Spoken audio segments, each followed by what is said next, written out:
All right, so I'll start with hearty good morning to everybody.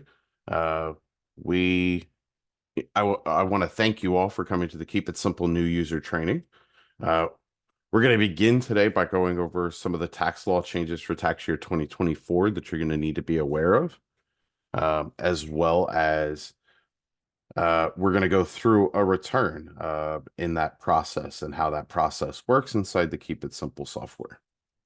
Okay, so starting out, we're going to start with the tax law changes, what you guys need to know going into 2024, okay, or the 2025 tax season, if it were. Uh, Start with the federal tax brackets. We saw slight adjustment in the tax brackets. Everything kind of went up just a little bit. Uh, Typically, this is done every year as a response to inflation. These brackets will adjust every year. The same thing can be said with the standard deduction. It's going to go up a little bit every year. As obviously as things become more expensive, as time goes on, those things have to be adjusted.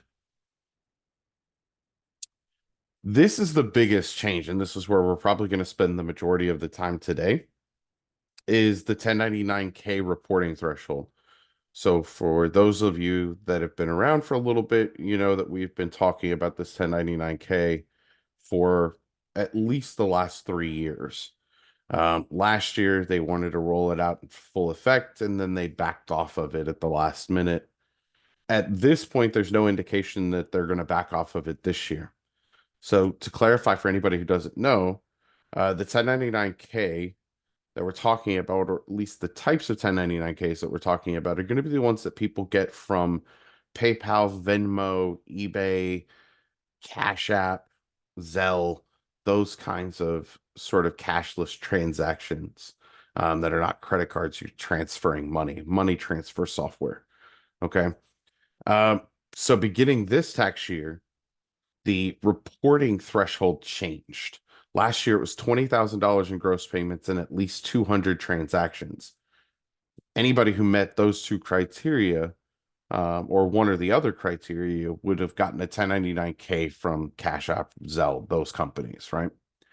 This year, that is going down to $5,000 in gross payments and or a one or more transactions. It's generally going to be the 5,000 in gross payments is what's going to trigger it. Okay. So the first thing we have to do is address taxpayer misconceptions because you guys are going to get a massive amount of confusion for those taxpayers that do get a 1099K and don't own a business. They're going to be very confused as to why it is they got it. So we have to address these misconceptions. And we're going to start with this is a new tax I will have to pay. Taxpayers are going to think it's a new tax. It's not. That income was always taxable. They just weren't reporting it. So it isn't a new tax. Um, it's just now being reported to the IRS for them instead of them self-reporting. Okay. The other one that we'll hear is, the other thing that they believe is that all the transactions listed on the 1099K are taxable. That's not necessarily true. Um, because there may be personal payments, there may be reimbursements, there may be a sale where they had a loss on something. So they are only taxed on profits from goods or services sold. So you guys will have to reconcile that, and I'll show you how the tax or how the Keep It Simple software handles that. How the IRS wants us to handle that for removing those personal transactions or those non-taxable transactions from the 1099K or from the income being reported by the 1099K. We're going to get this one a lot, which is I'm not a business, so I don't need to report my sales profits. No. Um, they may assume that they're exempt from reporting sales profits just because they don't own a business, but that's not true, right? Even profits from what they call occasional sales are now and have always been taxable. It's just taxable as other income versus it being reported to a Schedule C for a small business or a Schedule F for a farm or something along those lines. there's a difference between business and hobby income, but hobby income is still taxable. And I think a lot of taxpayers don't know that. Um, Another one you may get is I owe tax on all the items I sell, even those I sold for a loss. No, that's not necessarily true. That's why we have things like Schedule Cs to have offsets for the expenses or for sales that are sold below cost, right? Some of the common questions that you're going to get, why has it changed? Um, it started with the American, well, I mean, it started before the American Rescue Plan Act, but that introduced a lower threshold for the 1099K, which is going to affect more clients who do online sales, gig work, that kind of stuff. Um, will my clients owe tax if they only use payment apps for personal payments? No. The 1099K, that income that's reported on the 1099K is only taxable for payments for goods or services.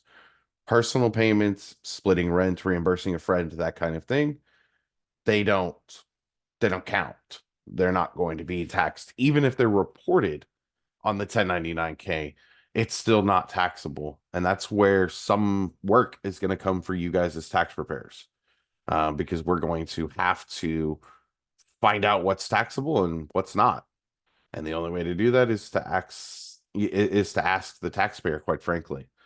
So, will clients receive a 1099K for online marketplace sales? Yes, that's the short answer to it. As long as they meet the threshold requirements for a 1099K. How should I handle a 1099K for a client's non-taxable transactions? So essentially what's going to happen here is you're going to enter the 1099K exactly as it appears, and then there will be an offset on Schedule 1.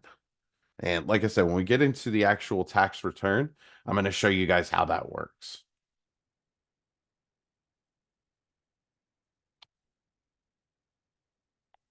Oh, all right. So there's been also a couple of changes on the capital gains tax rates.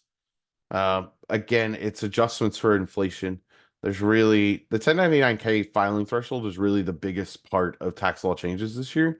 Other than that, there's adjustments for inflation, but there's really not much else, at least right now. Could that change before the end of the year? Certainly, it absolutely could. Will it? I don't think so. And that's just my personal opinion. We generally don't see tax law changes. Um, After a president-elect has been selected, that generally doesn't happen. It could. So we'll keep our ear, out for changes in anything that may be modified as far as tax law goes. And then if there are any IRS process changes, those could happen before the end of the year. But again, I don't anticipate that there'll be any tax law changes or updates by the end of the year. The retirement contribution limits are increased. 401ks up to 2,300, which is about $500 more than it was last year. Same thing with IRA contributions. It's about $500 more than it was last year. The healthcare limit was also increased. The flexible spending accounts capped now at 3,200 for the medical savings for the MSA or the HSAs. That's gone up a little again. So a lot of this, I'll keep saying it, is just sort of adjustments on inflation. That's a duplicate. Here's a couple of other sort of tax changes that you guys could run into. I think the one you're most likely going to run into is the foreign income exclusion. That amount has gone up about $6,500. So for US taxpayers living abroad, the foreign income exclusion is up to 126,500, which is up a little, which is up about 6,500 from 120, which is what it was last year. And I do want to take a second here and talk about foreign earned income exclusion. Uh, if you have someone who may qualify, make sure that they qualify. One of the things that we have been seeing historically over the last few years is people think it's a residency test, not a presence test. And residency is where you live, presence is where you physically are. And if they are in the US physically, whether they're staying with their sister, they are on vacation in New York, whatever the case is, for more days than allowed, they don't qualify for the exclusion. It's not a residency test, it's a presence test. Okay. Uh quickly sort of covering these. The Social Security tax cap. So the maximum earnings subject to Social Security tax is increased to 168,600. It's up from 160,200. The AMT is up about, again, I mean, about $6,000. So it's up to 85,700. It was previously at 81,300. Sorry. For filing joint, it's up to 133,300. Which is up from 126,500, and phases out at 1.2, 18700. Okay. This presentation is going to be emailed to you guys. It's also available on the support portal under the Keep It Simple documents, just as a add-on here. The bonus depreciation, businesses can claim up to 60% for the first year bonus depreciation. That's down from 80%, which is what it was last year. The gift tax exclusion is now up to 18,000. That's $1,000 more than it was last year. The fringe benefits, so the monthly limit for tax-free qualified transportation or parking is up $15 from what it was last year. So it's at $315 when it was at $300 last year. And then the adoption credit did go up. Yeah, I mean about a little under $2,000. It's up to 16,810, which is up from 15,950. So I'm gonna pause here for a second. Like I said, I kind of give you my final thoughts on this, and my final thoughts on this is we're not seeing a massive amount of tax law changes, which is not surprising. It is an election year, and the Tax Cuts and Jobs Act expires at the end of 2025. So when we go into tax year 2026, everything could be completely different. So next year is going to be a big year, I think, for tax law changes because they're either going to extend the Tax Cuts and Jobs Act. There's been a lot of discussion about making changes to it in the process of extending it, or it could expire and we go back to what we had in 2016. So we just don't know, and we just have to kind of keep playing, catch up with the IRS as often as we can to find out what's going to change. So I'll open the floor for a second and just see if there's any questions that anybody has on anything we've covered so far.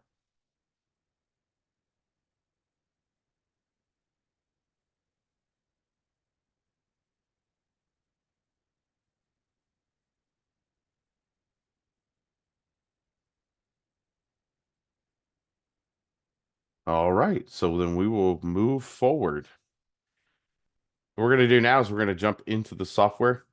I'm going to cover a couple of things right out of the gate, and then we will jump right into a tax return.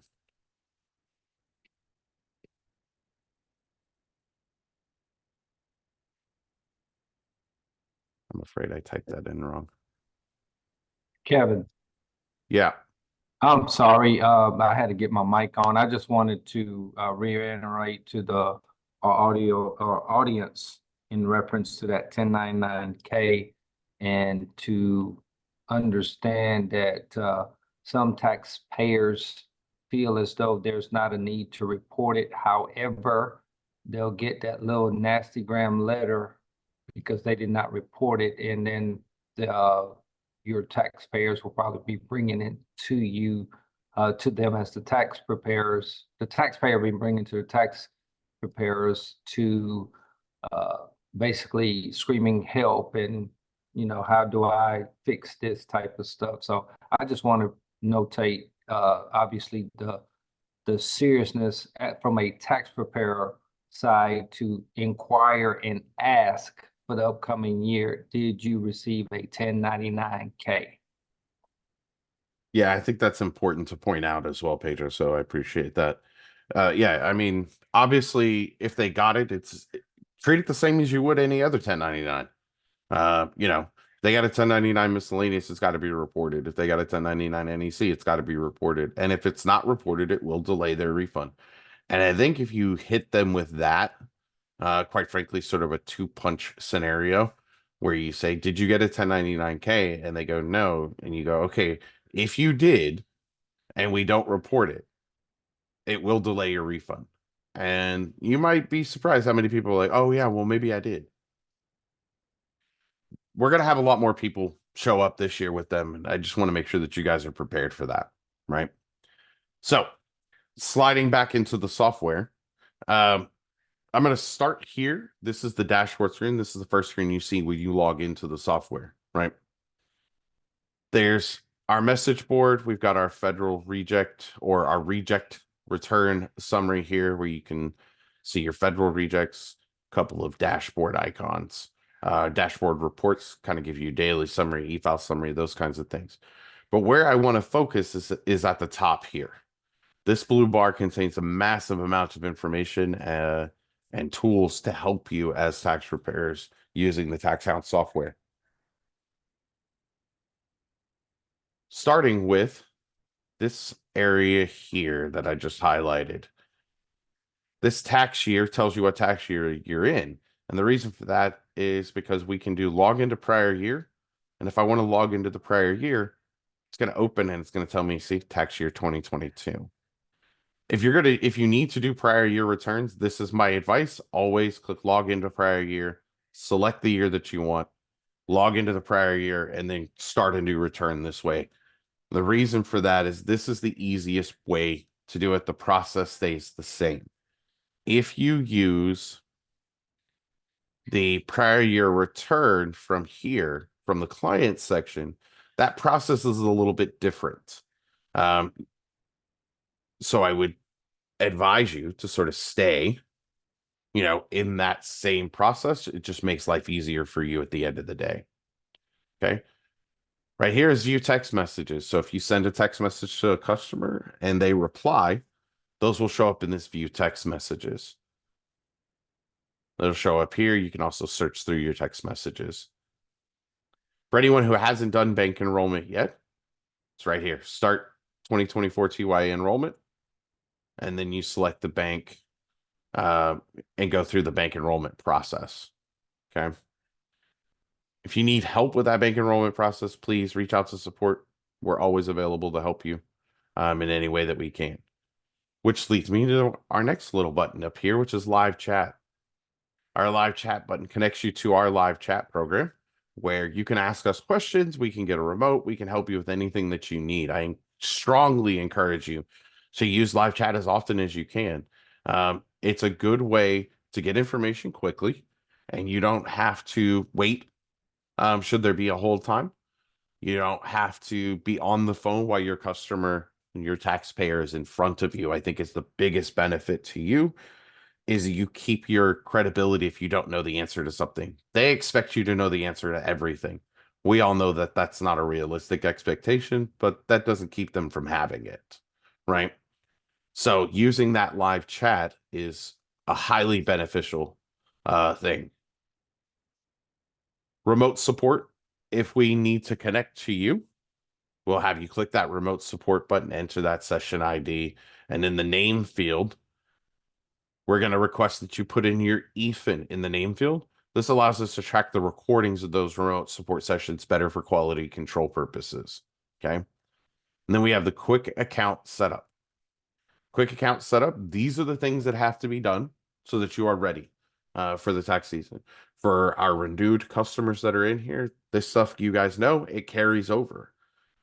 For our new people in here, I would encourage you to go in and do your account configuration now, your quick account setup now, because it will roll to 2024 when we're ready. When the software comes out, you'll be ready to go. You won't have to go in and add preparers or change it, set up your pricing or do your bank enrollment. It will all be done. So I encourage everyone to go do these things now. So in the quick account configuration, this is where you can set up your preparers. You'll select an account name, form, and password. Make sure that you have their phone number and email address, and they are required to have a PTIN if they are going to be a preparer. Otherwise, you would select them as data entry only, and that gives them data entry only, but they cannot transmit to anything. They cannot actually even edit most of the return. Okay. You get down into the user options here. This is the user options is what you allow them to do. So if you want them to see a list of all the taxpayers, not just the ones that are assigned to them, then you would answer that question yes. If you only want them to see the returns that are assigned to themselves, where they are the preparer of record, you're going to select no. And then down in here, do you want them to be able to delete returns? Do you want them to be able to delete invoices, modify the invoices, file amendments, print tax forms? These two are very important. If you want them to be able to print returns, email returns, that needs to be checked. Do not check this box. This disable view print config, you do not want to check that box unless you do not want them to be able to access the print window at all. Okay. Email tax return. You want to make sure that they have access to print tax returns and email tax returns. And then if you want them to be able to change the preparer in the tax return, you need to check that box. On the right side, under user privileges, is where we get into what they have access to. This user has admin access, but if we only wanted them to be able to access clients and letters and tools, then we could select those things and they wouldn't have access to anything else. I would encourage you, if you've got preparers, unless they're like managers or something like that, if you let them e-file, make sure that you select client and e-file. Letters and scheduler are okay. Tools would be the only other thing, and that would be for the quick estimator if they need access to that. That's a pretty generic sort of setup that you may want to use, is what you see here on the screen. Okay. The firm setup, most of this is already done for you, but if you need to change an email address, for example, for the firm, we can change that. If you need to update the phone number, but support generally, when we set your account up, this stuff is set for you. Pricing. So you've got a couple of options on pricing here. You can do a fixed rate for all returns, which means you have a flat rate for all your returns. You can set the price per form. So you just come in and enter what the rate is for the 1040. If you want to do something different for the Schedule A, you would enter that. If you want to do the Schedule C, you enter that there. Or you have the ability to set the price manually after every return. So you can come in and when the invoice creation comes up, it'll ask you, what do you want to enter as the prep fee? You have the same options for the state. You can do a fixed rate. You could set the price per form. You also can set a price for each state individually. For example, if you want to charge less for your home state and more for an external state, you can do that. Or you can set price manually after the state return, and it'll prompt you again to enter the fee that you want to charge for that state return. The discount tab here allows you to create discounts, sort of pre-discounts, if you will, standard flat default discounts across the board. For example, I want to give employees $100 discount on their tax prep, and it only applies to federal returns. It doesn't apply to their state. I can preset that here. Same thing with additional charges. If I want to charge additionally for something, for example, prior year return, and I set that, then I can add that, and it will show up when we edit the invoice. And I'll show you guys that when we're wrapping up the actual tax return we're going to do in a second. So then you go to account settings, and in the account settings, you have some prepare level. And a lot of these are just preferences, is sort of the best way I can say it. You can default it the payment option always to banking so that it's a bank product and it's not, an e-file. You can disable, you can prepare from deleting documents out of the DM docs. You can block them from the business tab if you don't want them to have access to business. You also can set them as interview mode or direct input. I'm going to train today on direct input. For those of you that are going to use interview mode or want to use interview mode, we're going to have something out for you guys next week that is a return walkthrough in interview mode. I said next week, I meant next month. You also have the prepare preferences. This is what will show on your client list. So each preparer can set what they want, or you can set it for them. I tend to check these additional boxes: the return status, the last edited date and time, the bank status, the return create date, and then what their refund is. You also have some things down here that you can do. You can do in the view print client level settings. And then you have the client portal logo. And we're going to talk about the client portal in a little bit, but we give you the ability to actually brand that client portal with your logo. You just have to choose the logo file here, upload it, and it'll put it in the top left-hand corner of the client portal. And you have that ability to set these preferences for all of your preparers. And if you do that, you just where is it? I think it's here. Yeah. You check this box down here that says, do you want to update the same configuration for more users? And then you select the users on the left-hand side and then hit save changes. Okay. So you can set it for all your preparers or each individual preparer, however it is that you want to do it. At the firm level, this is going to be the stuff that appears like on the letterheads. You can custom brand that. You have that ability. You can choose the file, select what you want, and then put that stuff in there. You could choose what shows in the letterhead. You can choose what signature. Is it the firm signature? Is it the preparer signature? The invoice information, by a large part, the only thing you might want to check in here is this box right here where it says check here to show detailed fee disclosure. Email configuration, this is where you can determine what the email says and how it says. You can modify those emails. Printer preferences, these are just sort of default. Same thing with watermark, signature preferences, return stages, if you want to use the return stages. You can modify these really any way that you want in most cases to match what your office does. Okay. And then we talked about bank enrollment already.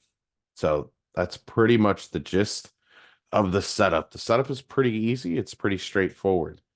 Now, there is one thing in setup that I do want to address with everyone, in particular our TPG customers.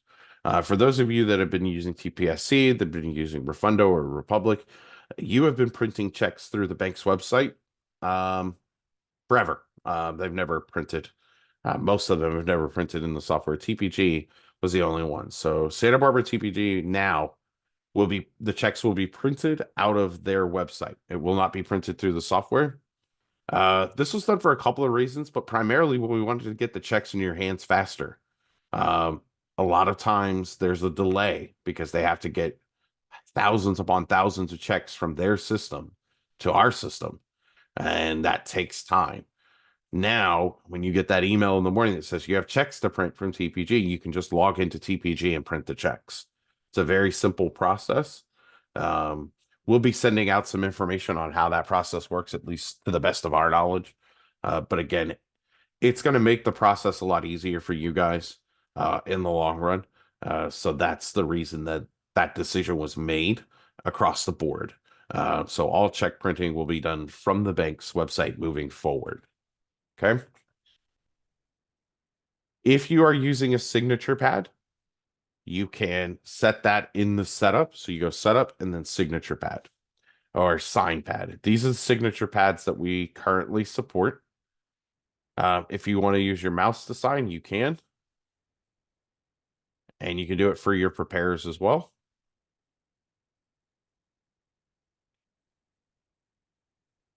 So you just set that. And let's just say I go here Start. Save. And I'll do the same one over here. And this will act as your signature on the 1040, on the 8879. So any place that requires a prepare signature, that signature will now show up. You don't have to sign again. If you need help with the signature pad, there's a driver that does need to be installed.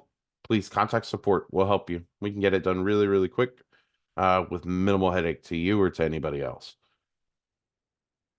The last thing I want to touch on up here is tutorials. We do have some video tutorials, so SigPad setup is one of them. It will launch you over to YouTube, and give you access to, seeing some of that information. We hope to expand on this, but we also have stuff on our support website and our own YouTube channel, including a copy of this webinar will be uploaded to our YouTube channel as well.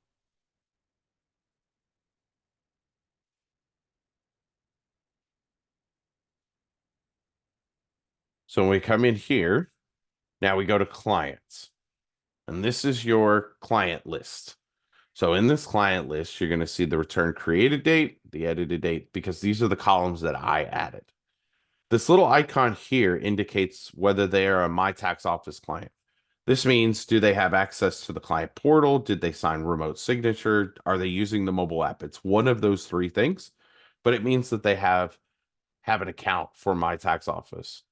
You can see we have a portal account for My Tax Office for that user, right?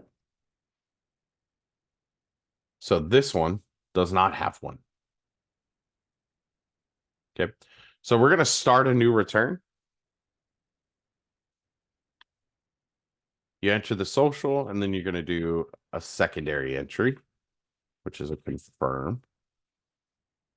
On this screen here, you generally don't need to change this. You're going to want to do the form 1040. This one at the bottom here does confuse people. The 1040 SS is only for bona fide residents of Puerto Rico. I hate that it says U.S. self-employment tax return because that confuses preparers. But keep reading. It's for bona fide residents of Puerto Rico. So, like I said, you generally will not need to change this unless you're going to do a 1040 NR or a 1040X. You can use it for a 1040X. I don't recommend it. What I recommend is selecting 1040 if you're going to do a 1040X, for example, for a return that you did not prepare. I find it's easier and gives you a better perception of the tax return if you recreate the original return, if you can. If you have the forms to recreate the original return, then you can mark it paper filed, then you can amend it, and that'll allow you to e-file the amendment, as well as just give you a better idea of what that previous return preparer did. Okay, so now we're going to hit save and continue. And it's going to take us immediately into the personal information sheet, where we are going to enter the standard information that you guys have always entered in any tax return.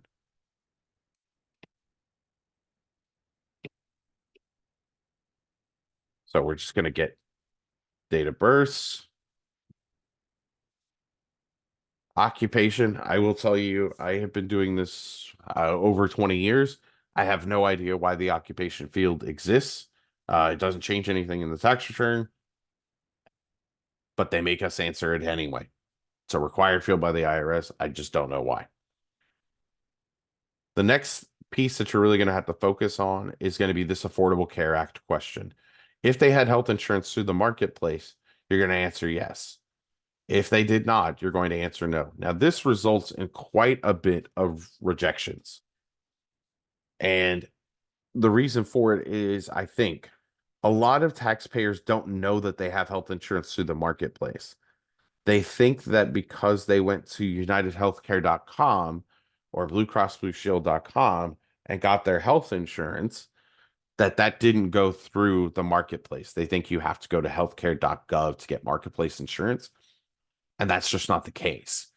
Basically, any private insurance at this point is likely being run through the marketplace. And some of those people will qualify for premium tax credits. Some of them won't. But if they have a 1095-A, the IRS system is going to require them to reconcile that premium tax credit regardless. In particular, if they got it, they absolutely have to do it, right? There's not a question there. So if you get that rejection, and you will, let's just be clear, you're going to get this rejection. We've seen it a lot over the last 4 or 5 years in particular, but really the last 2 years where their compliance has stepped up. The first thing that you have to do is have the taxpayer call the marketplace and make sure that they do not have health insurance at all. Or that they did not have health insurance through the marketplace, one of the two, right? If they did, you get the 1095-A, you process the 1095-A and the tax return like you always do, right? If they did not have health insurance through the marketplace and for whatever reason the IRS disagrees, there is a form that you can add called ACA explanation, and you will add that ACA explanation in the software, and then it's basically a box. You're going to type an explanation as to why the rejection is wrong. Basically, they had health insurance through their employer, they didn't have health insurance through the marketplace, contacted the marketplace, no 1095-A for this taxpayer, whatever the case is. That will allow the return to be filed electronically and accepted. However, that will not allow them to get their refund typically within the 21-day window. It is going to kick them into what is called error recovery.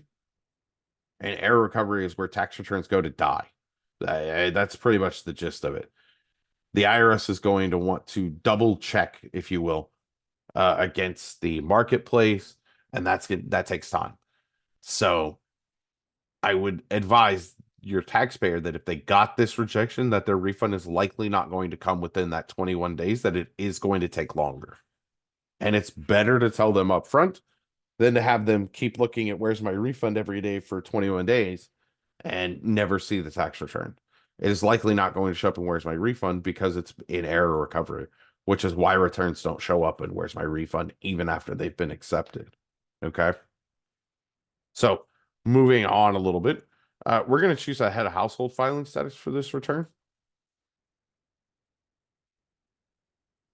There is a zip code database. Someone asked, do we have a web page for the customers to get the 1095-A? Yeah, healthcare.gov is the website that they would need to go to. And if they have it, they can log in and the form is there. If they try to log in and they're not able to log in, then they're going to need to call healthcare.gov and get that information. Okay. This field and the phone number after are crucial to the success of your tax business, quite frankly. And the reason for that is very few of you guys only do tax returns, right? You already have consent from your taxpayers to market to them for other products and services, in particular those that did a bank product. Get their email address. 2 reasons. 1, you can email their tax return to them. That is a big win for you. 2, you can also email marketing stuff to them about your other products and services or even about your tax business.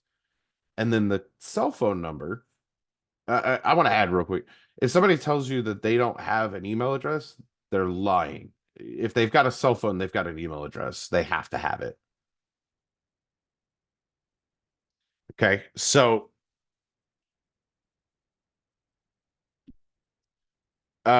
you want to make sure that you get that email address because it will help you as much as you can.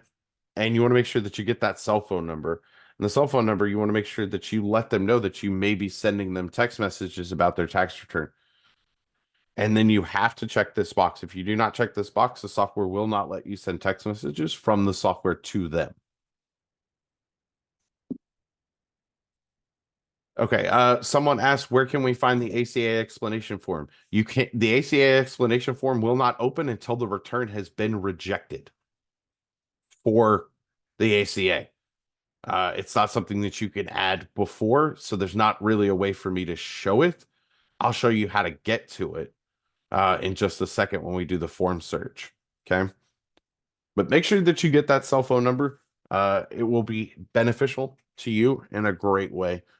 And I'll show you guys some of the ways that I use it when I do tax returns.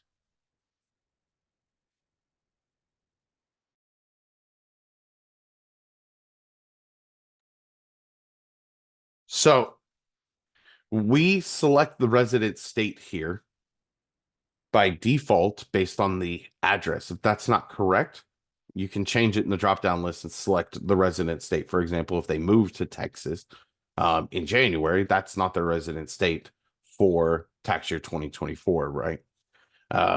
So you want to make sure that you select it. We also add some additional questions here. Did you live in any other state? Did you make money in any other state? And these questions will allow the software to add resident, non-resident, state tax returns that may be needed for your taxpayer automatically without you having to do, go and manually add that state form. Okay. Texas doesn't have state income tax, so we don't have to worry about that here. Check here if you want to generate Spanish version forms. Now, we can only generate Spanish version forms that the IRS has already translated. There are not a lot of them at this point. I know that 1040 is, I think the schedule 1, 2, and 3 are, but I don't believe the schedule C is translated into Spanish yet. As they expand on what they translate, then we can expand on what we can generate. Okay. If they are going to do a direct deposit, you enter this information here into the bank information for direct deposit. It doesn't matter if they're going to do a bank product or not. If they want a direct deposit, enter that information here. If they want to get a check, leave it blank. Okay. So now we're going to hit save.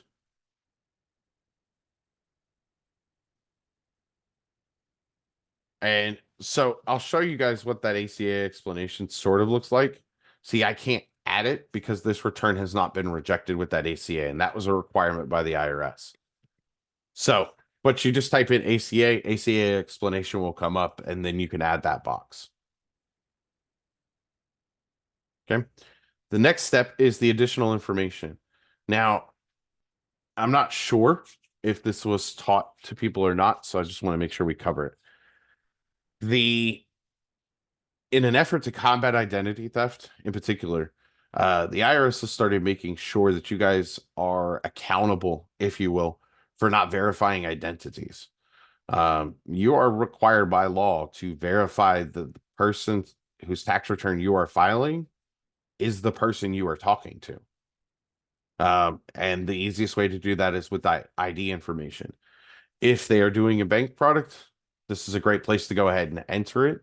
So in the case of our taxpayer, we're going to say yes. We're going to choose it as a driver's license. We're going to choose it as Texas.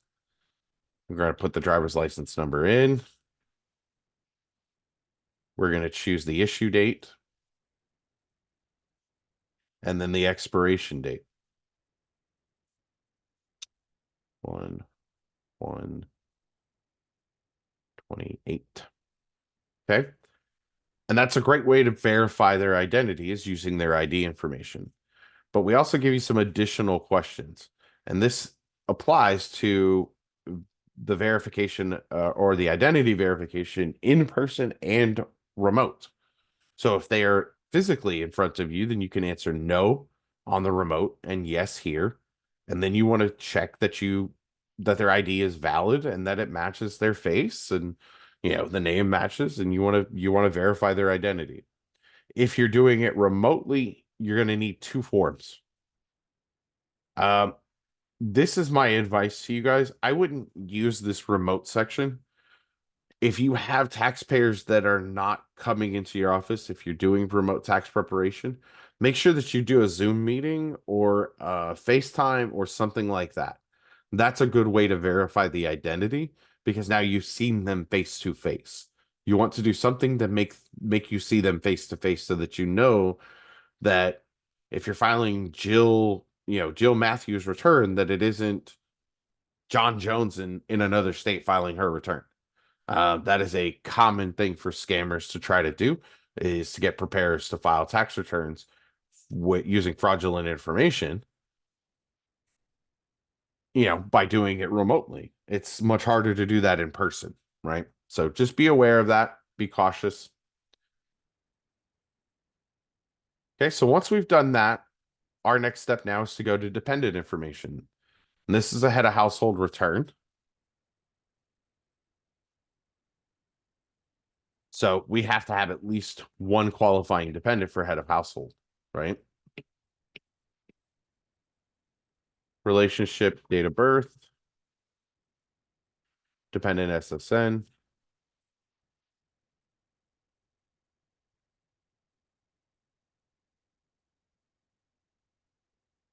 Okay. And then we make assumptions based on the information that you provide in this top section, right? We assume that the dependent lived with you for 12 months. And by you, I mean the taxpayer, right? Lived with the taxpayer for the full 12 months, right? Down here, we assume that you want to claim them as a dependent, that they're eligible for child tax credit based on their social and their age, that they are a U.S. citizen based on their social, and that they qualify for EIC based on their relationship status, residency status, age, and social, right? We can determine those things. Now, when you file head of household, you have to have a qualifier, okay? So on your first dependent, if they have multiple dependents, then you only have to do this on one dependent, but you do want to make sure that you check this box for HOH QSS qualifier. Now, HOH is obviously head of household. QSS is qualifying surviving spouse. This used to be qualified widower. That's been changed to qualified surviving spouse. Okay. Now, if they have child and dependent care expenses, you can enter that amount in here. So we're going to put an amount in there. If they have a 1098T, you don't enter those here. Qualified tuition and related expenses paid to institutions not listed on 1098T. You don't want to enter it here because you're going to add the 1098T and that'll double it up. And then you'll be confused as to why it's doubling it up. This would only be for anything that is not reported on 1098T. My advice to you guys is that field should always be blank. If you're filing an education credit without a 1098T, you're playing Russian roulette with the IRS on that stuff because you don't know if that's an accredited school or not. And if they were accredited school, they'd likely be giving out 1098Ts. So I personally would avoid that. But again, you guys have to use your own judgment, make your own call. Okay. Then we have the questions from the Schedule EIC. That's why you don't see the Schedule EIC attached to the return ever. And that is, does this dependent have a social security number? Yeah, we know that because you entered it at the top, so we can answer that question. Was it issued after the return due date? No, because you have it now. Could any other person claim this dependent of qualifying child? We are going to assume no.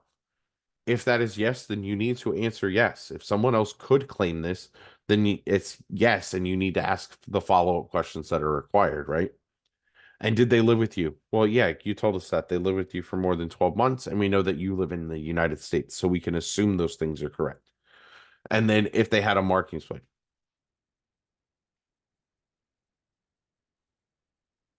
Yes, you will not be able to continue in the return if you do not click the HOH QSS qualifier and have a head of household. You'll get a verification error that tells you you do not have a head of household qualifier. Sorry, to step back. The question was asked, we need to check HOH QSS when we have a client that with a HOH filing status. Yes, every time. But you only have to do it on one dependent. And there's no way for the software to know if that dependent is your qualifier or not, or is the qualifier for the taxpayer or not, which is why you have to check that box. Okay. So you see here now we've got a warning in the software. You have entered child and dependent care expenses, so you have to enter the provider information. Well, let's go do that now. So we're going to click on that 2441. It's going to take us over here. And you see that the expenses that we listed for that dependent are now shown here. So now we need to add a provider.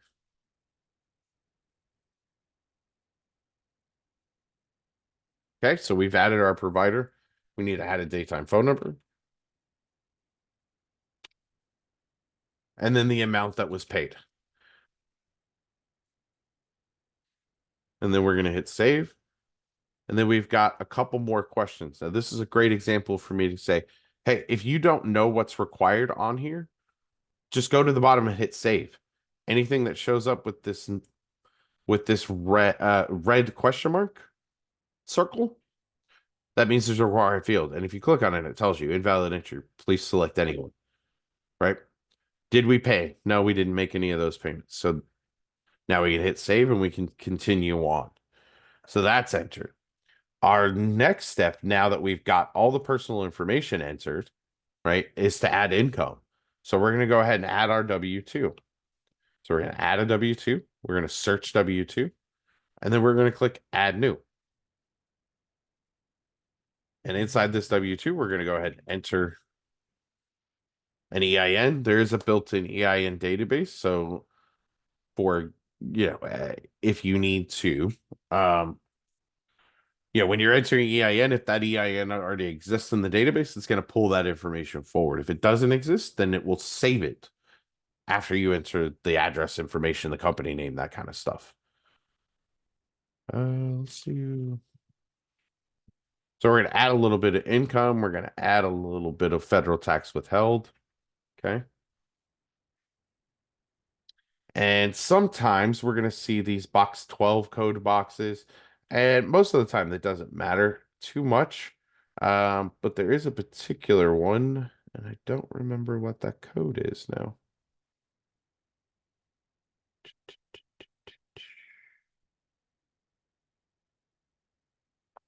Where is it? Code, where is it? Ah, there it is. Code W is one that will trigger a little bit of extra work, and we're seeing more of these. In particular with the younger generation, they want health insurance. They don't care about a high deductible. They just want basically disaster insurance. If they have a bad accident, they get really sick, they want to make sure that they're covered, but they're not going to the hospital or the doctor on a regular basis. So they'll choose these high deductible health plans. And a lot of employers will contribute to these high deductible health plans to encourage their employees to go with the high deductible health plans because the premiums are less for them to pay, right? So there are contribution limits on it. We're only going to put $300 in here, and the reason for that is because I want it to trigger what we need to do. Right here. You have entries in W-2 line 12 code W, employer contributions to your health savings account. You need to file form 8889. So that's the next thing we're going to do because that makes it easy for us, right? We know that this is here and we know that we need to fill out an 8889. So we're going to go get that 8889. Okay.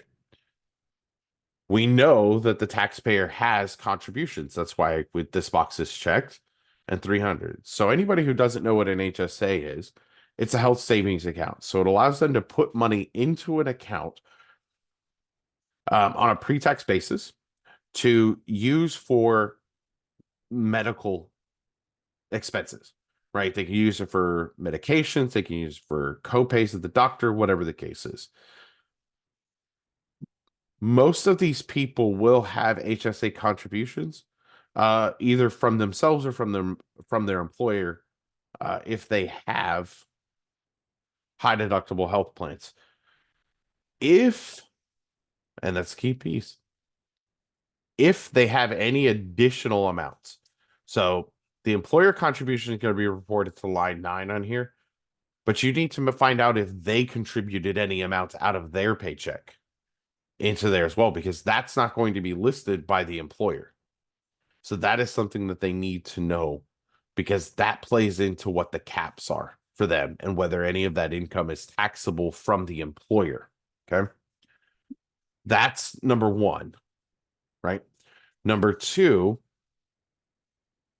if they had HSA distributions. So these HSAs generally will give them a debit card to use. If they use that card for gas, that's not going to qualify. That's not a qualifying deduction, right? And they have to, they have to pay the tax on that income basically. If they use it at the doctor's office, then that's a qualified expense. And this is where you have to say the total distributions and then the qualified medical expenses that were used. And that will tell you if any of the distribution is subject to the additional tax. It will calculate that out for you. For you guys, again, this is about asking questions, and it starts here. So you want to click here to determine the type of coverage. So we're going to determine the type of coverage. Were they eligible for their coverage for the entire year? Yes. Did they change the type of coverage at any point during the year? No. Was it for self only or was it family coverage? We're going to say self only in this case. Okay. We're going to say that they had $100 of contributions for themselves.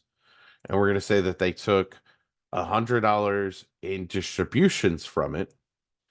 And 70, we'll just do 100.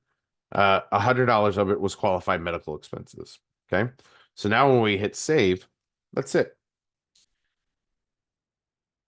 You're done. There's not anything else that you need to do with that part, right? But I wanted to make sure that I showed that because you will get a verify error if you have not done the 8889 and they have box 12 has a W in it on their W2. You will get a verification error, and I wanted to show you guys how to fix that.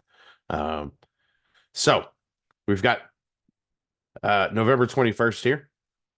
So the next step for us is they gave us a 1099 NEC, right? And that 1099 NEC is for non-employee contract work that they did.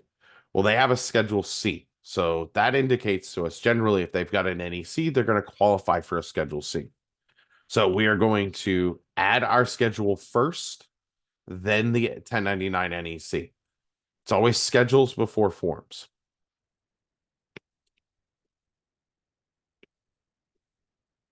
Right. And so we're going to select the business code here by doing pick from list. This will give you a full list of what's here. Yeah, there. I don't know. We're just going to pick one at random. I will tell you this. I have seen this a lot in the past, and I want to address it kind of quickly. There is a unclassified business code, basically, or an uncategorized business code. It's all nines. If you're using that on every Schedule C, you're not doing your clients any favors. And quite frankly, you're probably throwing a red flag for the IRS if they ever come across you, because it looks like none of your customers work any jobs that could be classified by the IRS. That seems suspicious, and it may trigger them to look further into it. Okay. Again, this is all pretty standard stuff. Where I want to focus now is on this 1099 NEC. So we're going to click this blue link for the 1099 NEC, and we're going to click add new to add that 1099 NEC. So we'll enter this here and we'll say 15,000. And the key piece is this section here, this reporting section. This is going to determine where the amount from box 1 is being reported to. We're going to hit pick from list. We're going to choose our Schedule C and we're going to hit use. We're going to hit save. Now, when we go look at our filed forms and we look at our Schedule C, you'll see we have a $15,000 profit from that 1099 NEC. You're going to repeat this for any of the other forms that you may have here, right? Whether it's a 1099 miscellaneous or 1099K that is reportable to the Schedule C, right?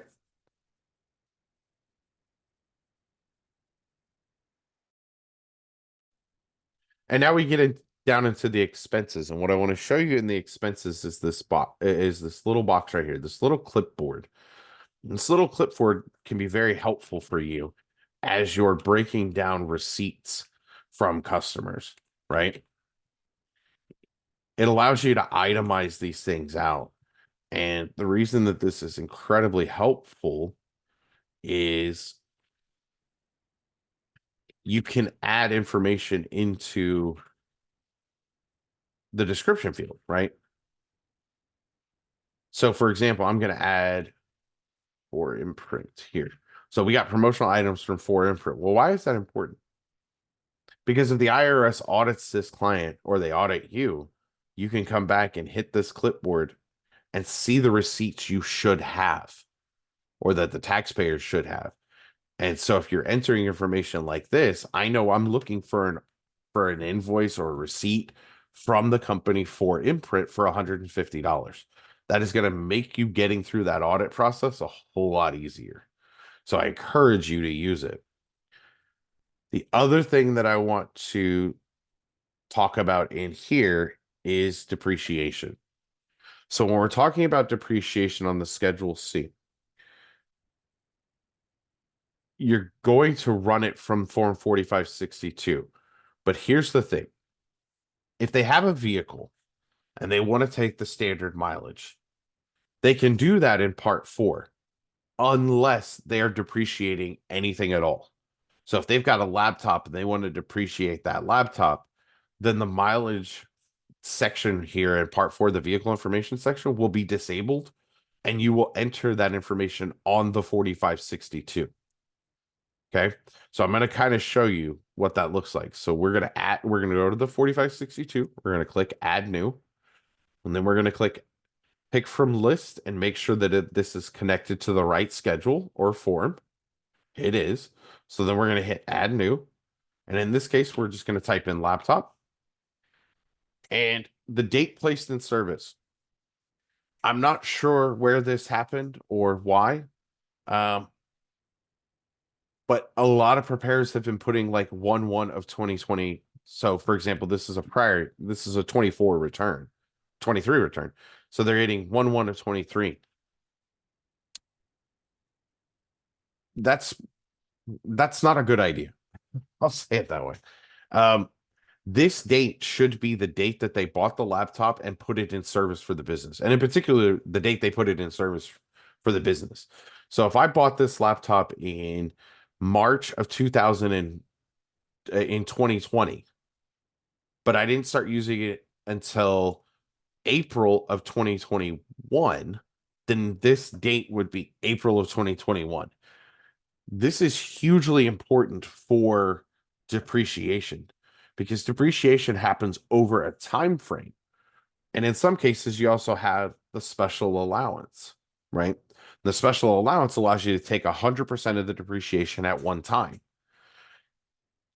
If you're doing 1/1 of 2021 and then 1/1 of 2022 and then 1/1 of 2023, you're doing two things. One, you're resetting the depreciation back to the first year every year. So the item is not depreciating over the time frame it should be, which is generally, I mean, can be as little as 3 years up to 30 years, depending on what it is, right? The second thing that you're doing in particular, if you're taking the special allowance here, which you take 100% of it, you're taking, let's say we did this for 3 years on this $2,000 laptop, you're taking $6,000 of depreciation on $2,000 of cost. There's no other way to say this. That's fraud. I mean, it's plain and simple. That is fraud. And if the IRS audits your client, you and your client are going to be in a world of hurt. So please, the date placed in service is the date they began using it for their business. Okay. I'm going to uncheck that because we did this in 2021. Okay. So we're going to hit save here. Oh, there's no depreciation. Well, why not? It's because we don't have any of the property types and depreciation details selected. All of this is set to none. So that is not going to depreciate anything because it doesn't know how to. We're not telling it the formula to use. We make this easy because there's no expectation that anyone knows what all of these things are and knows what every possible item for depreciation, what that type depreciation or what that classification method and convention is for everything. So we have our little help me button. So you click help me and we list out pretty much everything that you can depreciate in the categories. Well, Data handling equipment says except computers. Well, I don't see laptop here. All right, well, we're going to click the blue question mark and it's going to give us more information. Computers. Bingo. That's it. We're done. We know that a laptop is a computer. So now we know that it's GDS makers. It's a 5-year property, 200 dB, half-year convention. So now when we save, now we have $384 in depreciation. Okay. So that's how the depreciation works. So we're going to save this.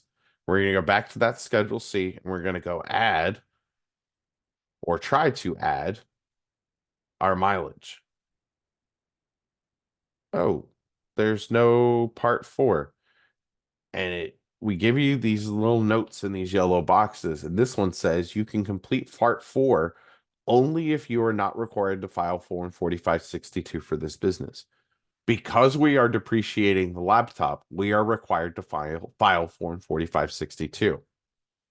So what we need to do now is go back up here to Form 4562, click on it, edit, and go down to the information on use of vehicles, Part 4, Section B, or Part 5, Section B, rather. We're going to say yes, we have evidence to support the business use. And yes, the evidence is written. We're going to hit add new, and we're going to add that vehicle. And again, the correct date placed in service. Okay. We're going to enter the business miles. We're going to enter the commuting miles. And we're going to enter the non-commuting miles, so the personal miles, the non-business miles. Okay. Why is this important? These miles are critical when it comes to calculating actual expenses. And I'm going to show you why. We're going to go to actual expenses down here. Let's put in, I don't know.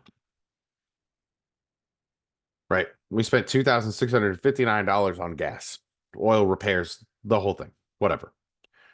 When we hit, you know what? Let me do it this way. I'm going to do 10,000. So when we save here, you're going to expect that we are going to have 10,000 because that's what the expenses were.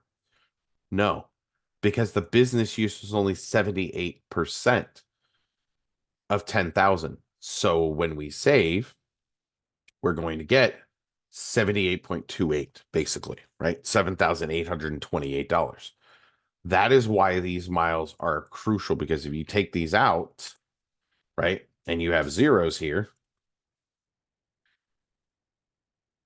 now we're getting a $10,000, and that's not accurate. So that's why you want to make sure that you're putting in these commuting miles and these personal miles.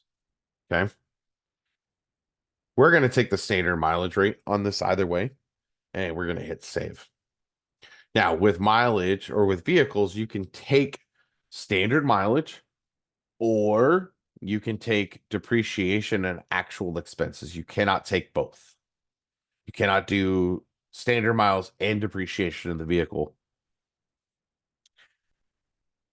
And when we're talking here, just to clarify, commuting miles driven during the year, the commuting miles is the miles they spent driving to and from wherever they were working. That's commuting, right? Personal miles is if I drove my truck, my work truck down the street, to the 7-Eleven, that's a personal mile.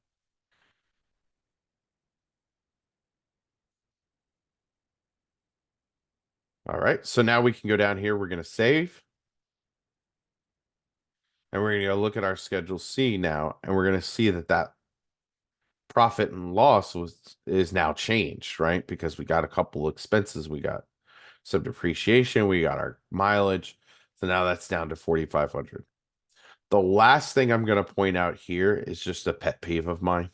So I want to make sure that I address it. Other expenses. Other expenses are for things that do not fit any of the other classifications. right? Advertising, rent, lease. If it doesn't fit into one of these categories, then you would use other expenses, like a magazine subscription to let's just say this is a baker, right? They have a bakery, but they have the business has a magazine subscription to a bakery magazine. That doesn't really fit into any category. That's where you would use other expenses. Stop putting cell phones and internet and other expenses. Those are utilities. Put them in utilities.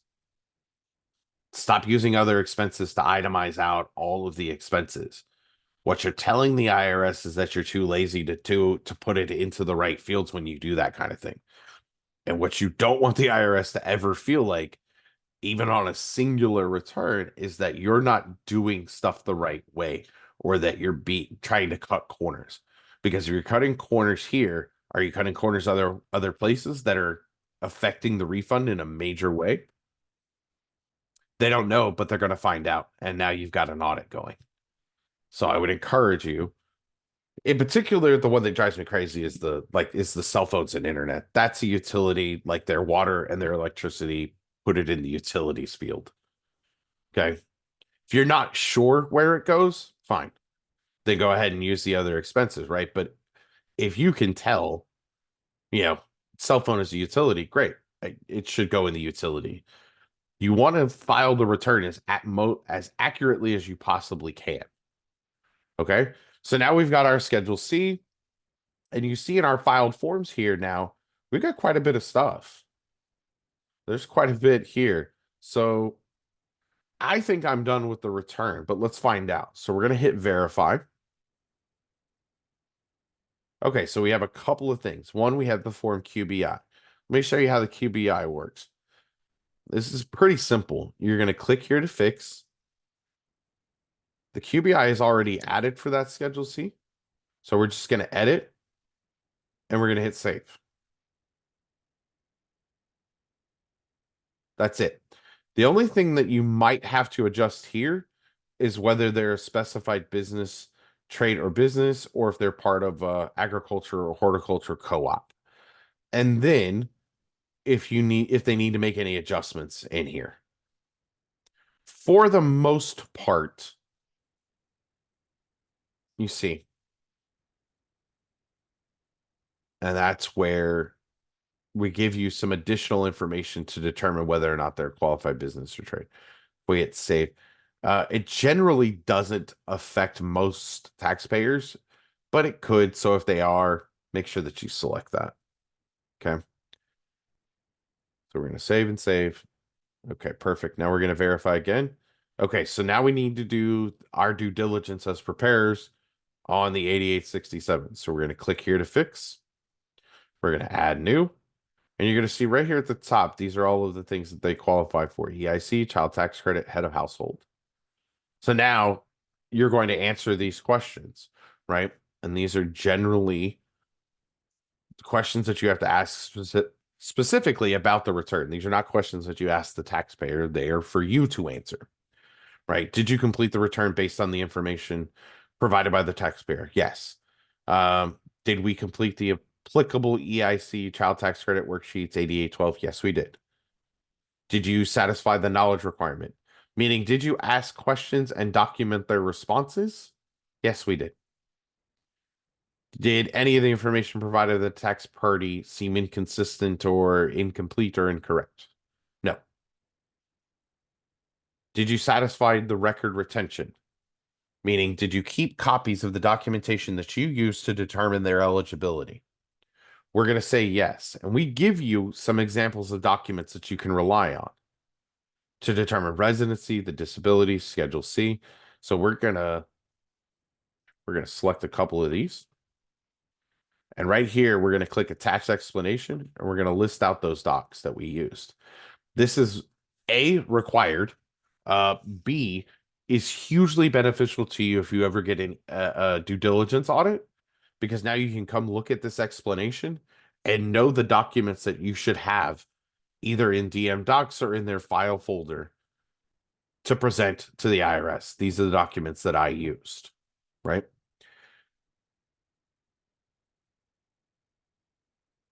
And yeah, and then you're going to go through and ask the other questions, which is, do they have documentation to prove head of household? Yes.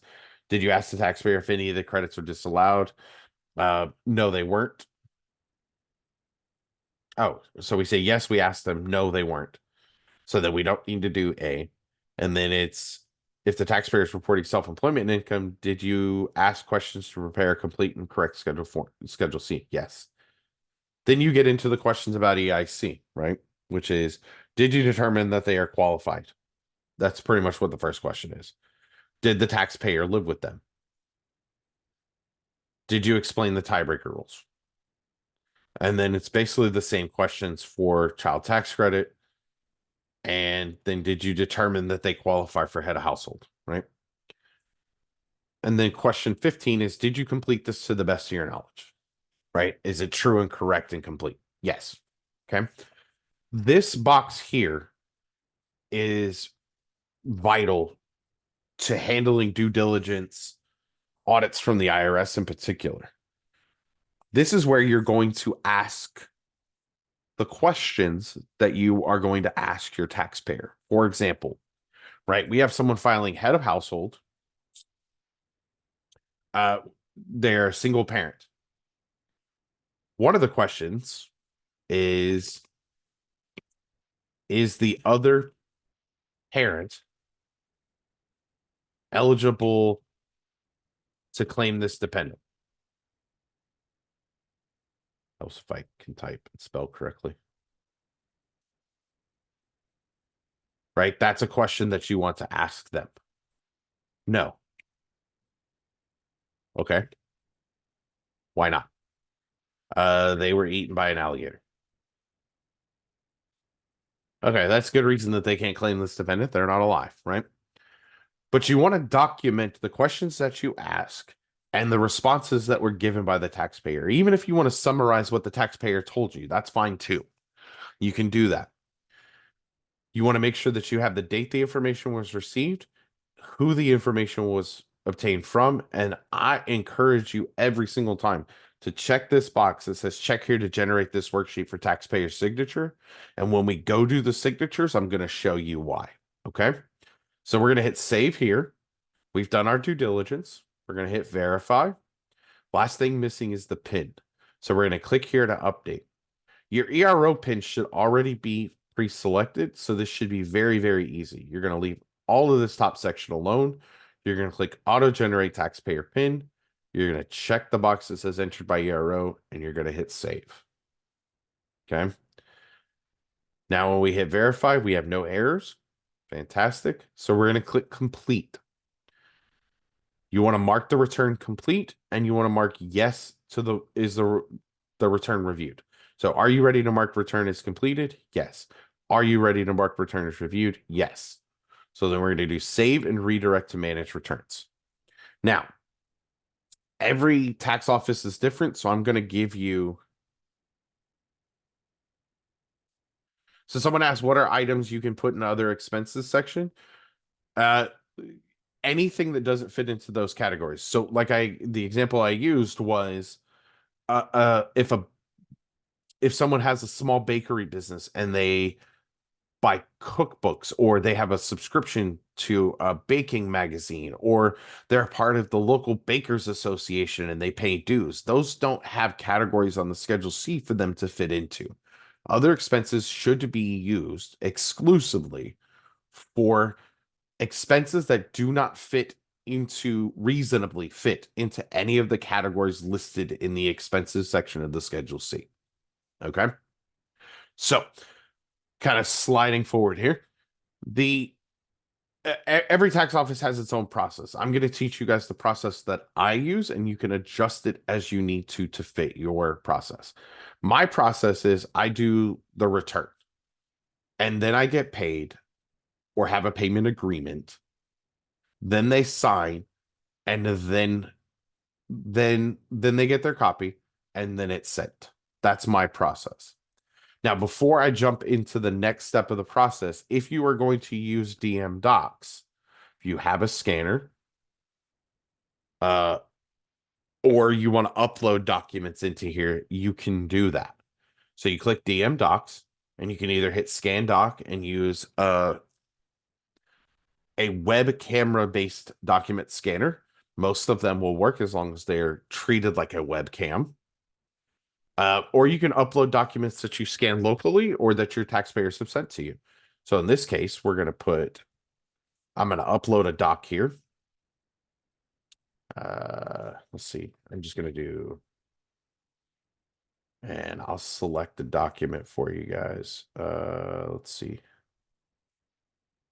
Where is it? Where is it? Where is it? I'll get you my dog's ID. So then you click upload doc, it's uploaded, and this will reload. And now you can see that there's a copy of that here. And that's how you use that. It's pretty simple. Okay. So now we're going to go into payment, right? I want to get paid. So we're going to click start payment here. We're going to click add new invoice. I am set to manual charge, so I'm going to set it to a manual charge. We're going to hit continue. And now if we need to modify the charges, we'll click modify charges. And this is where I can apply the employee discount, or I can apply a prior year additional charge, or I can charge it however I want. If I just want to give this person a $25 and it's not something I do on a regular basis, then we can hit continue and that changes, right? So now if they are going to pay you up front, then you want to do non-banking, but please make sure that you get paid up front. If they're going to do a bank product like we're going to do, we're going to click banking, and then we're going to hit continue. Okay. And then we're going to choose the disbursement method from the bank. Direct deposit, check. We're going to do check, and we got the audit protection, and we're going to hit save and continue. Now you see that the driver's license information that we entered came over. The only thing we don't have is the citizenship status. So we can say yes on that. I'm not sure what else is required here. So let's hit save and continue and let's take a look. Okay, great. Taxpayer wants to receive opt-in. Yes. And they want it text message. Perfect. And yes, I examined their ID. So now we can hit save and continue.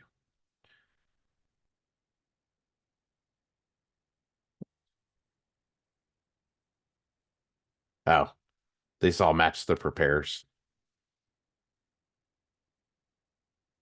You guys won't have that problem. Now we get to the agreements. Okay. And so we can open the agreements here and we can review them with the taxpayer. You can print them from here and have them sign them in there. I generally don't. I hit save and continue because my next step is getting their signature, right? And so when it comes to signatures, you've got a couple of options. The first is obviously you can click view print, select the prepare copy, customer copy. Let's say prepare copy for the moment, hit signature forms only, and then hit print. And that will open a PDF and you will see that every form that is connected to a signature is going to show up here. And that includes the bank application. Okay. That's one method that you can use. The other is they can sign using the signature pad. You can select all and they can sign using a signature pad. Right? And you can enter the signature date here.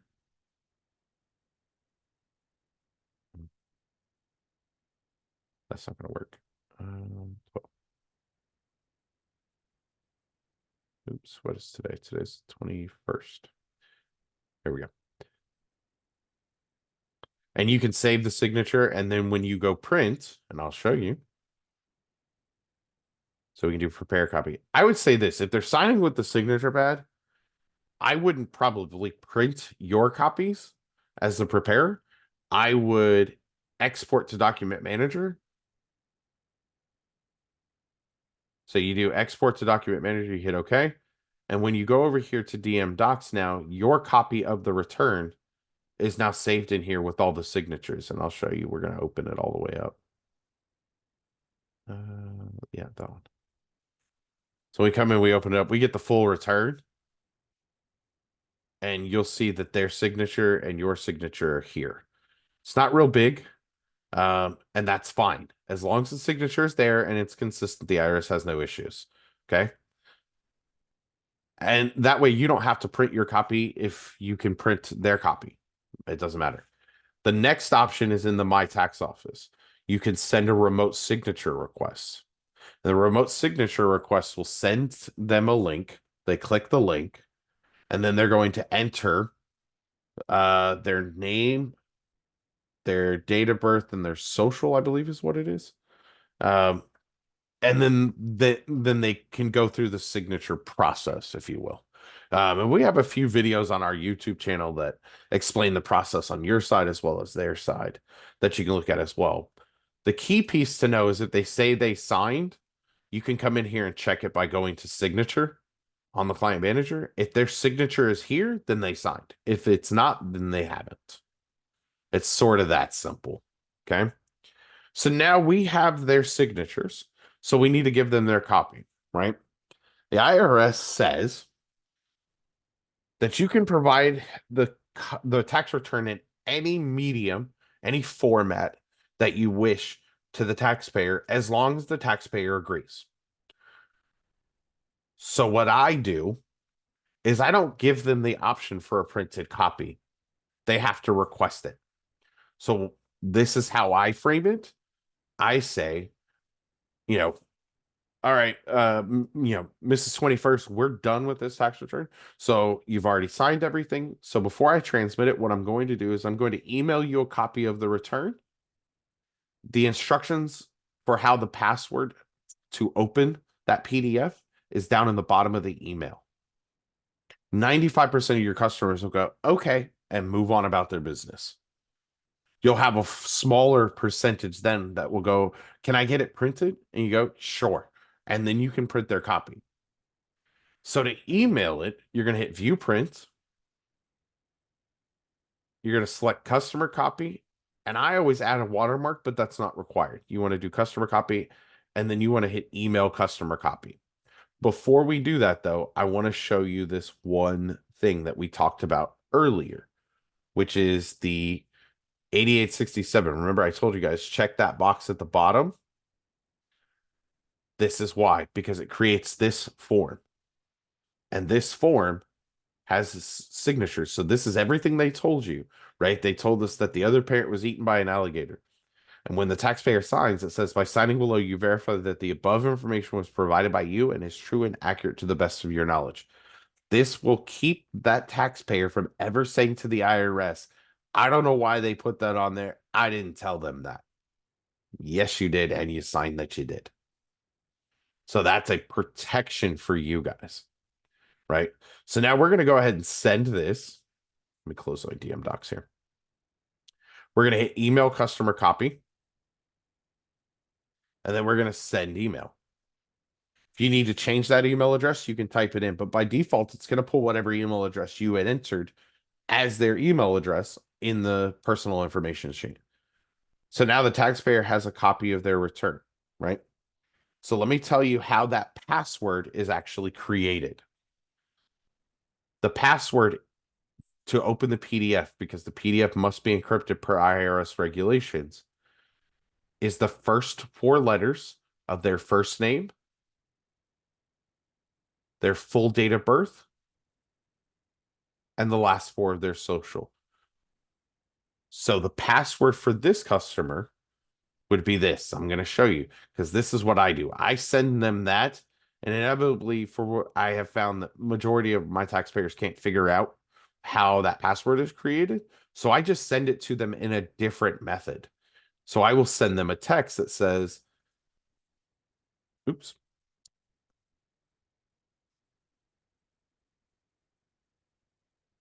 The password for the PDF is NOVE 0101 1984 33. And then I hit send message.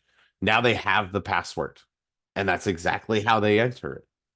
That saves you from that secondary call if they can't figure out what that password is or how that password is generated. Okay. You can also tell them the password over the phone. You could send them another email with the password, whatever you want to do. Again, that's just what my process is.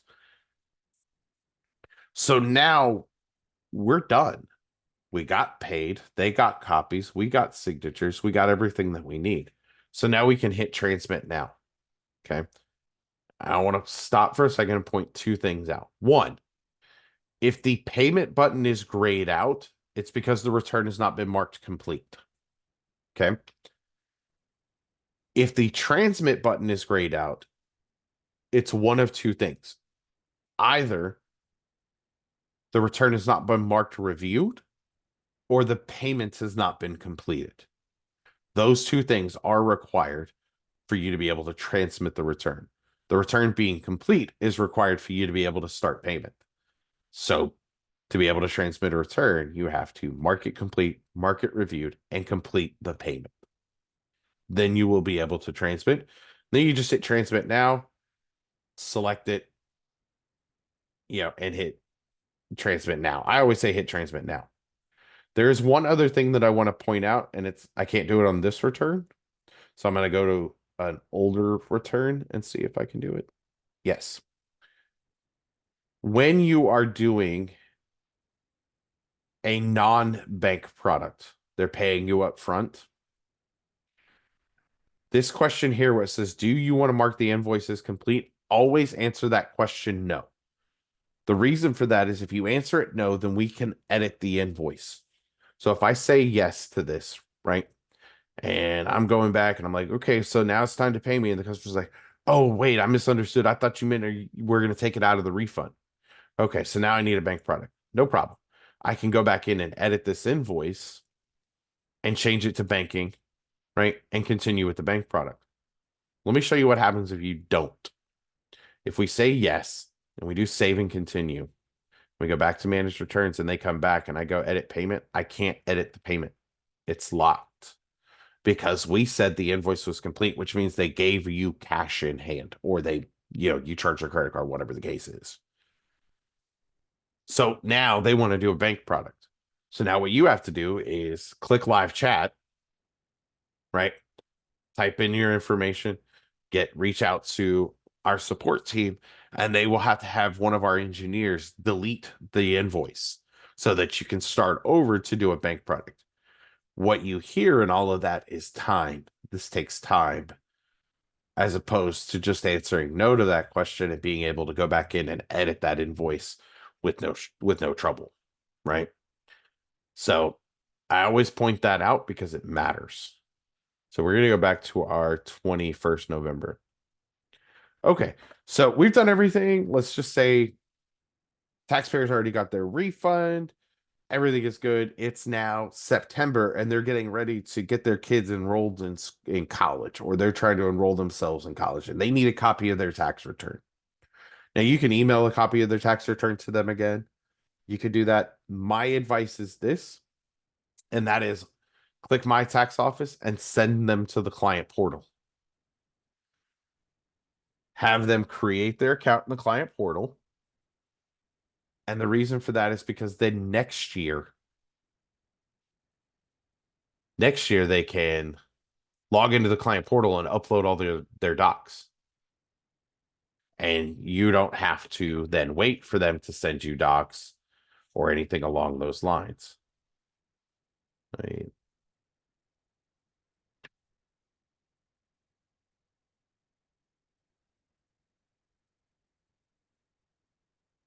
And this is where they would log in.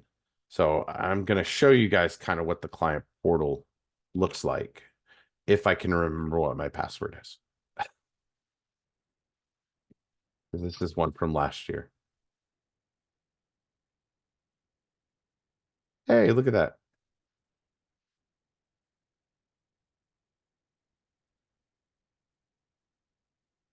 Let me get my...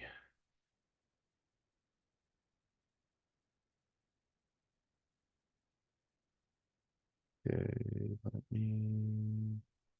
Come on. There it is. Let me get my security code here.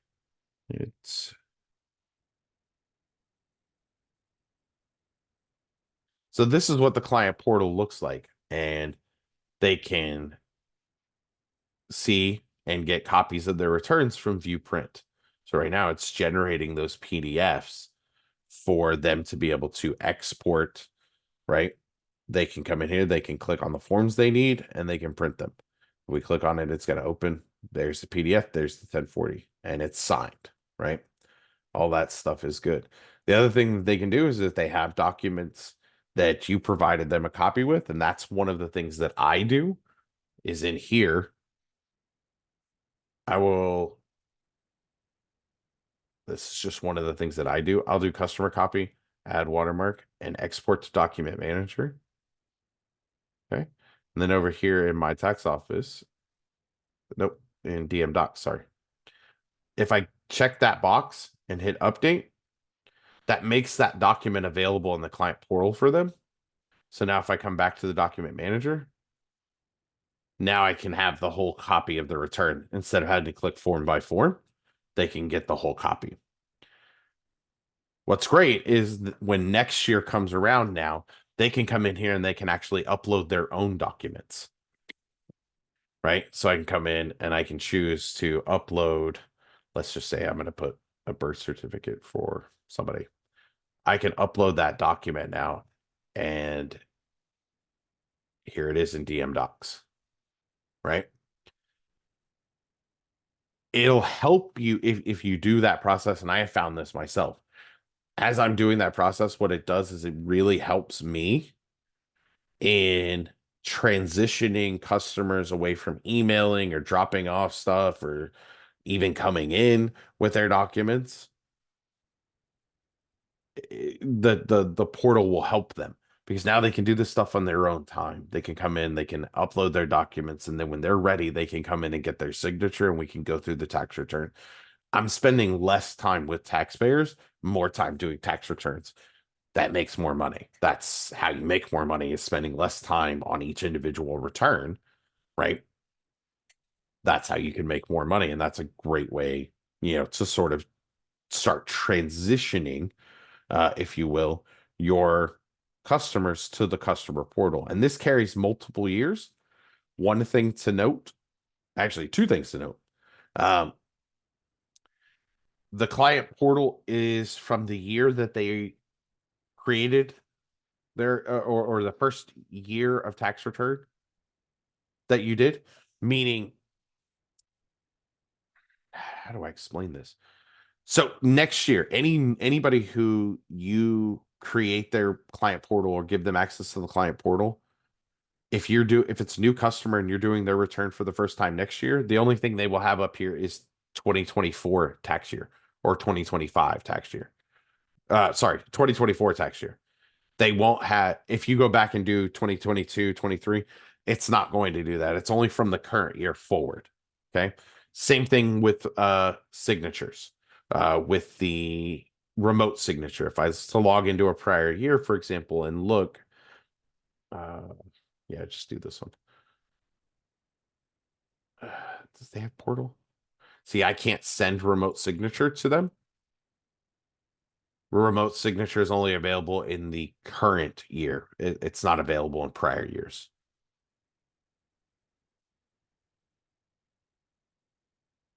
Okay. So this, just take it in this context. My tax office is only available in the current year. It is not available in prior years.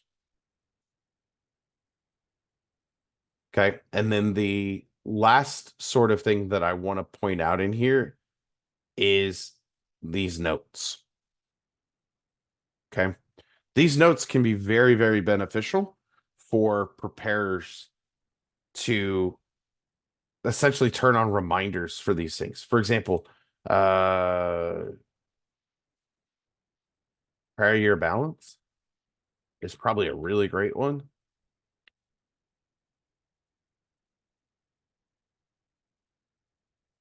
So you can come in and say, look, they owe me $240 for tax year 2022. And so if I add that note, right, it's there. And what's great is when you come up to December 4th, bang, that's the first thing that comes up. And that subject says prior year balance. That tells me, right, I need to go look at the notes and I can look at it and say, hey, the customer owes 245. That's where it can be helpful, as well as like if you have rejections and you sent them a text message.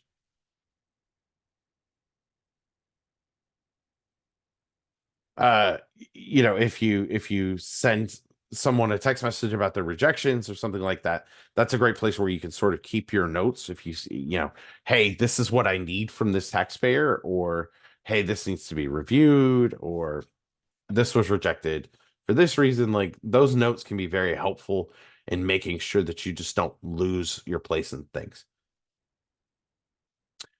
All of the text messages. So the question here was, will all text messages for a client be stored in the same place? Yes.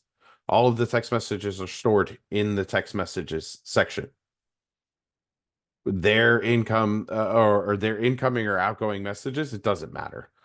So for example, I'll show you. If I send a text here to this number, I think that's one of our burner phones.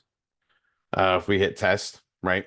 When I go look, I can see that the text message was sent by Pedro Burgos out. And then if that person replies, let me see. I gotta get that text message. If that person replies, that text message will show up here, right, as view text message. And this is just to give you a quick view of all of the text messages without knowing that particular customer's name. This is a report, if you will. Okay. If we go back to this client, we know it was December 4th. You can see the history of the text messages going back that was there, as well as if I go back to that client and go to December 4th, the text messages for the current year are here as well. And then I can even reply to that, say, and all of that stuff is stored. All of that stuff is stored. So a couple of questions that have popped into our chat here. One is, will this recording be available for playback? Yes, it always is. We always record our webinar. We generally will also send out copies of the webinar video, if you will, to everybody. It'll get uploaded to the Simple Tax Support YouTube channel, which you can access by going to simpletaxsupport.com and clicking on YouTube down at the bottom, as well as, like I said, there'll be that email that goes out. It will be up by Monday. There's always a little bit of editing that has to be done and generation. So it will be up there by Monday on the YouTube channel. Someone asked, the reminder in notes, it will come up when you open the SimpleText software or until you open that client. No, it is on that client, specifically on that client manager, right? If I go to Bruno here, there's nothing. But if I go to December 4th, that message is going to, and it will stay there until it is removed. And that's why you can delete it. I'm not going to delete it because I'll use it later for training purposes.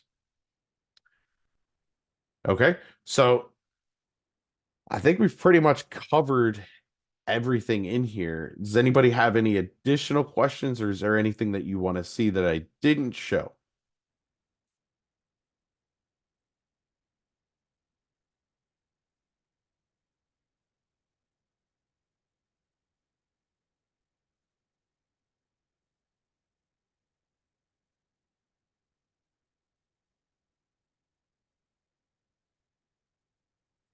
Feel free to, unmute yourself if you want. If typing it out is too too long, or it's easier to explain. It sure is. Can you hear me? Sure. I have a question. So I just wanted to know, does this CRM, or rather, does this portal offer some kind of way for me to either create or have an intake form for my clients to do, and then just automatically upload itself into the portal? No, and the reason for that, here's the thing with the portal, because they have to verify their identity, that information already has to exist.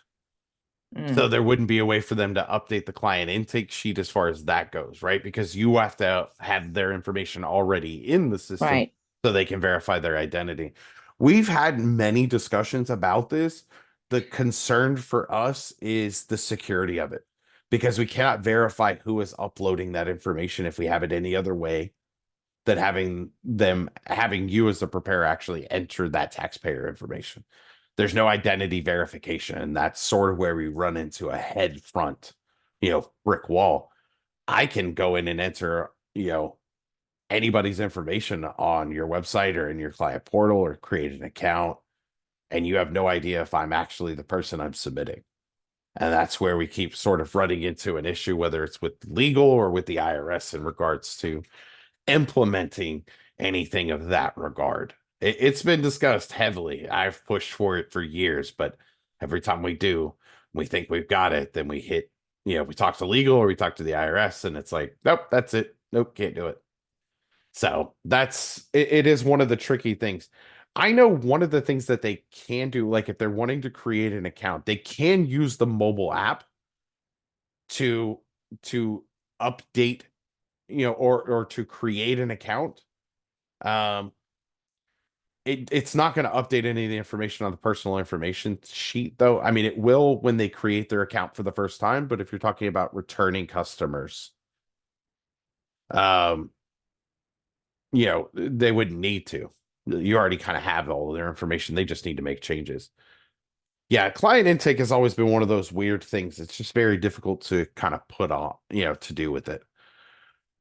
Someone Yeah, I asked, totally understand.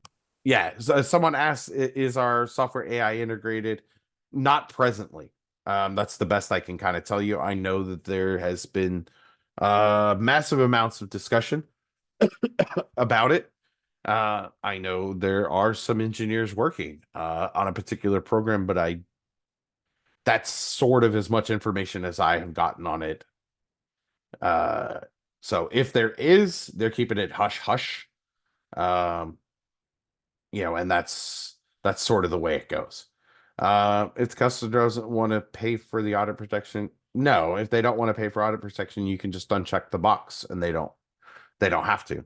But they won't get audit protection if they don't pay for it, which means you don't get audit protection if they don't pay for it. It's kind of that simple.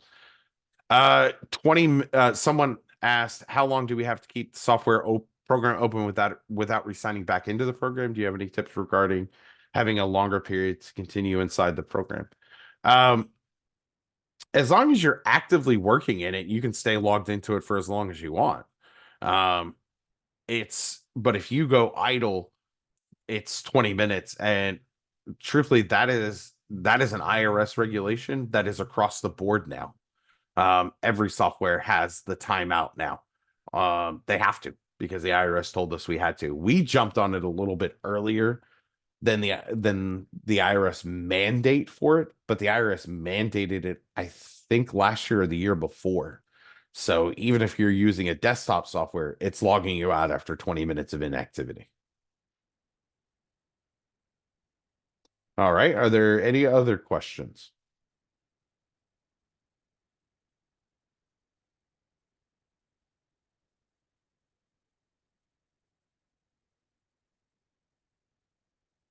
Okay, so someone asked how to handle the identity part of a W-7 when the client does not have a state issued ID but has a passport.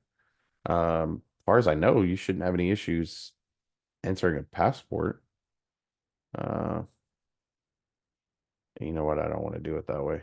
Let me go into a return here and I'll just add it.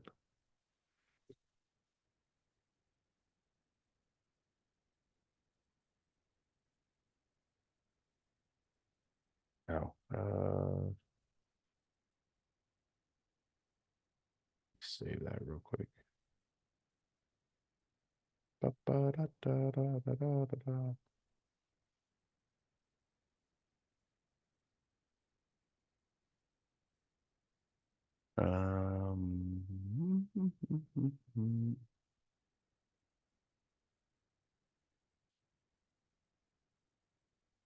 Is this the section you're talking about? Section 6D? Oh, hold on. Let me answer.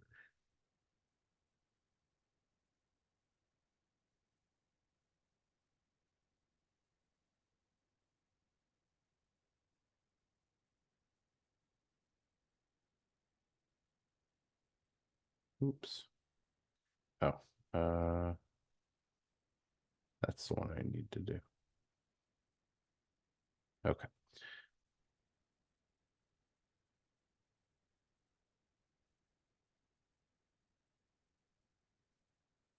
Oh, okay. So you're talking about the additional info page. I got you. So if you're talking about the additional info page, you wouldn't. Because you don't at that point you would say no, they don't have a driver's license or a state issue. You that section is only for it. Now you can still do the identity verification um with no trouble, right? Because it's a government picture ID. So you can still do the identity verification. You just would answer no up here in this top section because they don't have an ID. They don't have a driver's license or a state issued ID. They have a passport. But you can still use the password or the passport rather for identity verification. You can also do it. You can still use it on the bank application as a valid ID as well. Here, it is just state issued IDs for that section. Does that clear that up?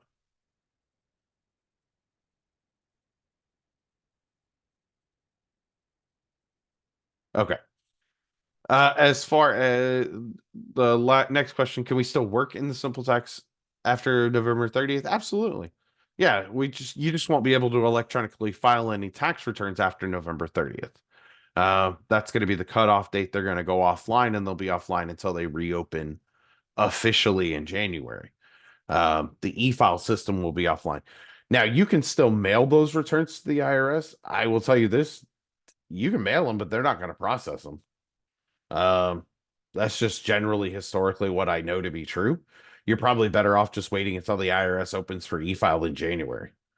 Or for prior year e-file, which is usually a day or two. It's been as much as 5 after the official start date. But you're probably better off just advising your customer to wait. But I mean, if they owe and they have penalties and interests, then maybe they want to, paper file. But yes, you can still, the software's still available to you. The software doesn't go offline for any extended amounts of time like that. Okay, are there any other questions?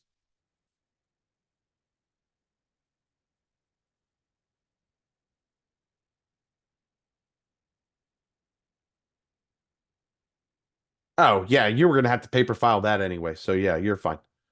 Uh, they had said that it was a W-7 preparation that they need to do. Yeah, you absolutely can do that. Yeah, and then, mail it. You're going to paper file that anyway, so you might as well paper file it now.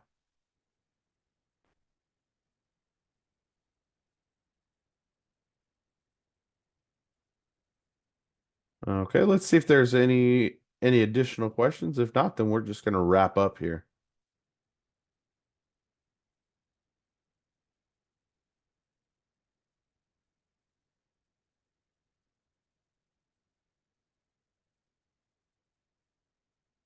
Someone asked if there was going to be another webinar. At the present time, there's not one scheduled. But we generally don't schedule, December training stuff this early. Usually wait a little bit. So I don't know if there will be for sure, but if there is, you guys will all be notified via text, email, whatever the case is. Someone will make sure that you are fully aware if there's going to be another webinar. I don't know that there will be on the software. There may be a tax law update if we need to, or a what's new webinar with the software. Once we have official, changes to the software, we may do sort of a existing customer, update or something like that. But worst case scenario, yeah, we'll make sure. Our in-person trainings, I know we did a couple new users. At this time, there isn't any additional training scheduled for this software for December. That doesn't mean there won't be. There just isn't right now, so I can't give you an answer, yes or no, as to whether there will be training. Someone asked why I'm not on live chat anymore. I am a seasonal worker. I am a contractor and a consultant with Simple Tax, so I am only here during the tax season, and then after the tax season, I am off doing other things. but I appreciate that you asked for me.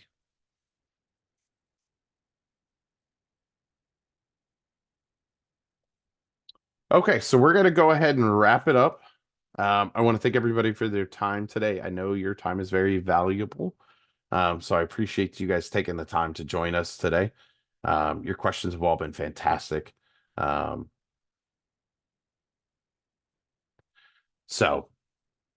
we'll go ahead and wrap it up today. Like I said, the tax law update presentation is available.